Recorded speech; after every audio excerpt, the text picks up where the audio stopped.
महाराष्ट्रातील सरकारी डॉक्टरांना खासगी प्रॅक्टिस करता येणार नाही असा ऐतिहासिक निर्णय मुंबई उच्च न्यायालयाच्या छत्रपती संभाजीनगर खंडपीठाने दिला आहे।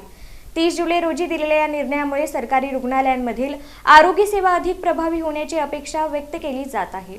मुंबई उच्च न्यायालयाच्या छत्रपती संभाजीनगर खंडपीठाने सार्वजनिक आरोग्य व्यवस्थेच्या दृष्टीने अत्यंत महत्त्वाचा निर्णय दिला आहे। सरकारी सेवेत कार्यरत असलेल्या वैद्यकीय अधिकाऱ्यांना खासगी वैद्यकीय व्यवसाय म्हणजेच प्रायव्हेट प्रॅक्टिस करता येणार नसल्याचे न्यायालयाने स्पष्ट केले आहे। न्यायालयाने आपल्या निर्णयात म्हटले आहे की सरकारी सेवेत कार्यरत असलेले वैद्यकीय अधिकारी हे महाराष्ट्र नागरी सेवा नियम आणि शासनाच्या धोरणानुसार बांधील आहेत, त्यामुळे त्यांनी पूर्णवेळ सरकारी सेवा बजावणे आवश्यक आहे।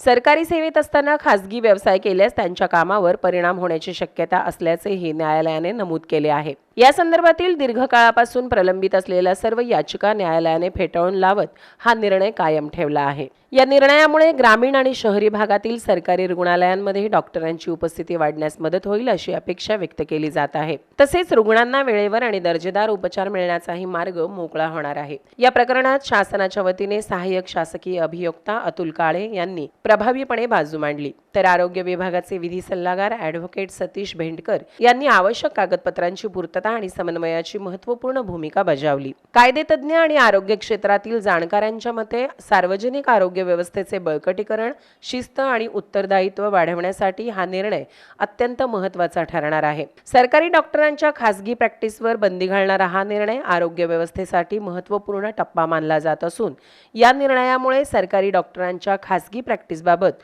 सुरू असलेल्या सर्व याचिकाही न्यायालयाने फेटाळून लावल्या आहेत। आता या निर्णयाची राज्यभरात प्रभावी अंमलबजावणी कशी होते याकडे जनतेचे लक्ष लागणार आहे।